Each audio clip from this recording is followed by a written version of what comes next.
देखिए, आज यहाँ पे सुबह सवेरे ही हम लोगों का एक प्लान था यहाँ पर, क्योंकि पेरेंट्स की एक एसोसिएशन बॉडी है यहाँ पर, जिनके बच्चे यहाँ पर स्कूल में एडमिशन किया हुआ है। इनका कहना है कि यहाँ स्कूल में, मतलब कैसेट स्कूल के अंदर एक तो एनुअल फी चार्जेस बहुत ज़्यादा रखे गए हैं। स्कूल फी का हाइक जो है टाइम टू टाइम होता रहता है without any check and watch. कोई भी इनका कोई पूछने वाला नहीं है, कोई बोलने वाला नहीं है। और पेरेंट्स का दावा ये भी है कि ये जो फी हाइक का जो सिलसिला है, ये अथॉरिटीज जानते हुए भी सब कुछ बिल्कुल आया है, चीजें सामने खुली बातें हैं, बट कोई एक्शन नहीं लिया जाता। इन्होंने FFRC मेरे ख्याल से जो एक रेगुलेटरी अथॉरिटी है इस चीज की, वहां भी अप्रोच किया। पेरेंट जो प्राइवेट स्कूल एसोसिएशन के जो हेड है वहां तक ये लोग गए थे। स्टेट स्कूल एजुकेशन डिपार्टमेंट के पास चले गए, जो डायरेक्टर एजुकेशन है, उनसे भी बात की थी उन्होंने।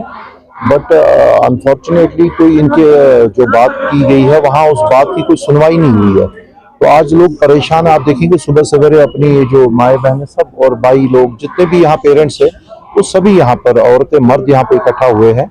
तो बहुत एक बड़ी अफसोस की बात है और तकलीफ देने वाली बात है कि गवर्नमेंट होते हुए भी हमारी गवर्नमेंट कहीं नजर नहीं आ रही है। क्या विष्णु सर से बात की हुई है आप? विष्णु सर से अभी बात नहीं हुई है, बट पेरेंट्स का कहना, ये लोग तो मिले हुए हैं उनसे, पेरेंट्स मिले हुए हैं। हर पेरेंट जो है इंडिविजुअल लेवल पे भी मिला हुआ, और इसके इंडिविजुअल लेवल के साथ साथ जो है, और ये इनका कहना कि कोई रिस्पांस आगे से कुछ भी नहीं है, नेगेटिव है। मतलब एक सुनी अनसुनी कर देते हैं उसको कुछ, ये क्योंकि वो भी जानते हैं शायद, कोई मेरे ख्याल से अथॉरिटी जो है सोई हुई है। डायरेक्टर एजुकेशन इस चीज में ज्यादा इंटरेस्टेड नहीं है कि लोगों पे बर्डन आ जाए।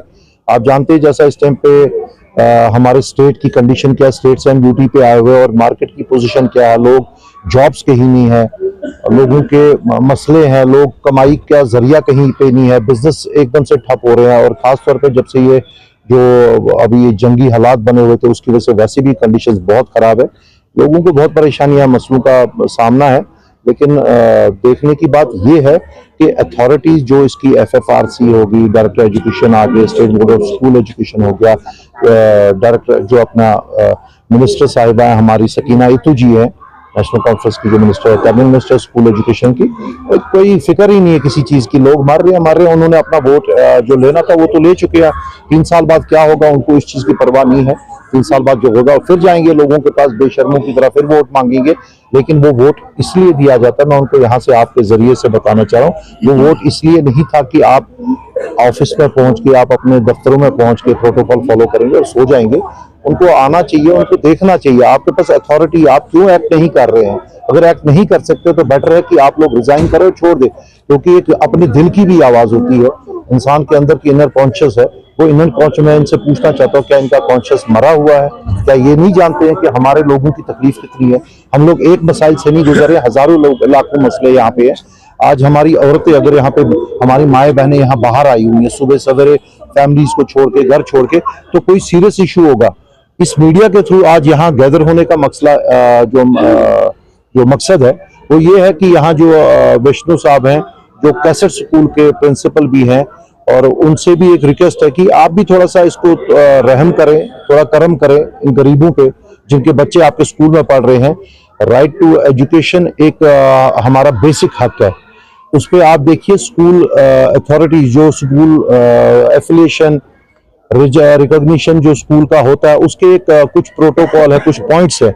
लेकिन यहाँ पे मुझे नहीं लगता, जो सामने जो आपके भी है, आप भी देख सकते हैं, यहाँ कोई चीज ऐसी है जिस प्रोटोकॉल को रेगुलेटरी अथॉरिटीज ने कहीं पे जाकर के उसको मद्देनजर रखते हुए स्कूल को रिकॉग्निशन दिया। मैं अभी यहाँ पे देख रहा था कि इन लोगों का ये भी कहना है कि इनके पास ग्राउंड नहीं है स्कूल के पास। ये एक बेसिक नेसेसिटी है, जो स्कूल के लिए प्रोटोकॉल बहुत है, फायर जो है प्रिकॉशंस, बाकी सारी चीजें जो है, आपको PWD और RNP का जो इसमें NOC चाहिए वो इनके पास है, या कोई पूछे इनसे, पब्लिक करें। गवर्नमेंट जो एजुकेशन डिपार्टमेंट है उनको पब्लिक करना चाहिए कि इनके पास क्या है। और मैं इस स्कूल की बात नहीं कर रहा, मैं ओवरऑल स्कूल, जनरली जितने भी स्कूल्स यहाँ पर हैं उन सब की बात करना चाह रहे हैं कि ये देखने पे कि इन्होंने क्या एक्शन लिया हुआ, ये किस चीज को लेकर के ले गए।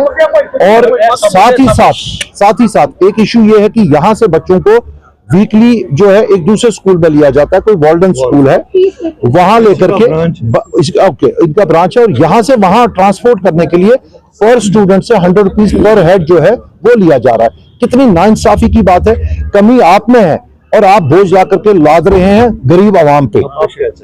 हम चाहते हैं कि state board of school education इस चीज को देखें, क्या इनके पास प्रोटोकॉल इनका पूरा फॉलो किया है, उस पर काम हो। ये जो एनुअल फी का हाइक है, ये एनुअल फी कोई बार है गवर्नमेंट के पास, एफएफआरसी के पास कोई ऐसा बार है जिसको जो इनका स्टैंडर्ड एक फिक्स किया हो, क्या वो है? क्या फी हाइक जो ये कर रहे हैं as per as government norms ये कर रहे हैं, एफएफआरसी नॉर्म्स के मुताबिक कर रहे हैं या नहीं कर रहे हैं, उस पर चेक एंड वॉच होना चाहिए और एक नजरसानी होनी चाहिए जो इनका फी वगैरह का है वो देखा जाए।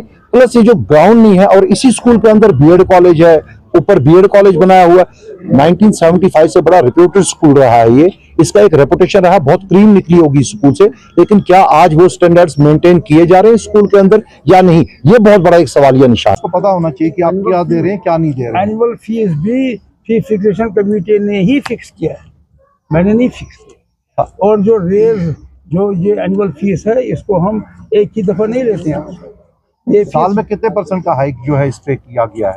वो जितना जो एफएफआरसी जो कर रही है वो उसकी परसेंटेज क्या आपको पता होना चाहिए ना, वो बता दीजिए प्लीज। मुझे इसको याद नहीं है वो क्या परसेंटेज है, उसके ऊपर फिर हम क्या करते हैं, जो ये 7,000 आपका एनुअल फीस है उस पर से थोड़ा पार्ट उसमें डालते हैं। जो लास्ट ईयर हमने वो चूज किया था 70 रुपीज पर हेड। क्यों डीजल चार्ज, अब डीजल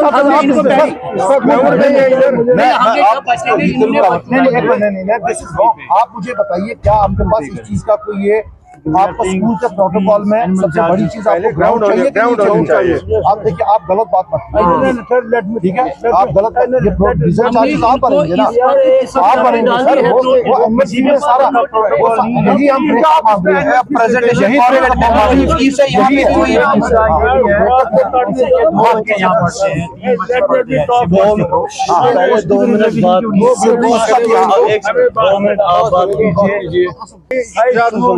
हाँ ये बताइए 7,000 नहीं है सबों को, एनुअल फीस 3,500 है। 2 मिनट बात करने के लिए। अच्छा वो कहाँ है?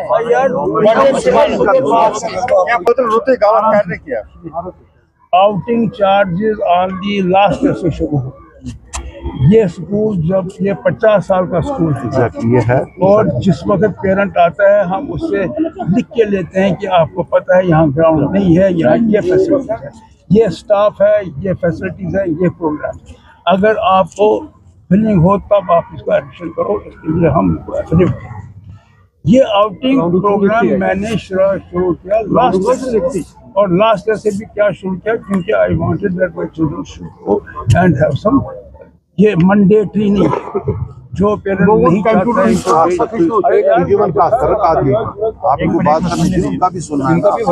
ये मैंडेटरी नहीं है, ये जो चाहेगा। और सुनिए इसके बारे में भी सुनिए, यहाँ से बच्चा जाता है, से बच्चा आता है यहाँ पर, और टोटल चार्जेस हम यहाँ 50 के लेते हैं आने जाने की, जिसमें जिससे चार्जेस है और कुछ नहीं है। वहाँ पर चूंकि स्पेस मेरी काफ़ी है, वहाँ पर जिम्स हैं, ऑडिटोरियम्स हैं, फुटबॉल ग्राउंड है, बास्केटबॉल ग्राउंड है, ट्रम्पोलियम्स हैं। I wanted them to have the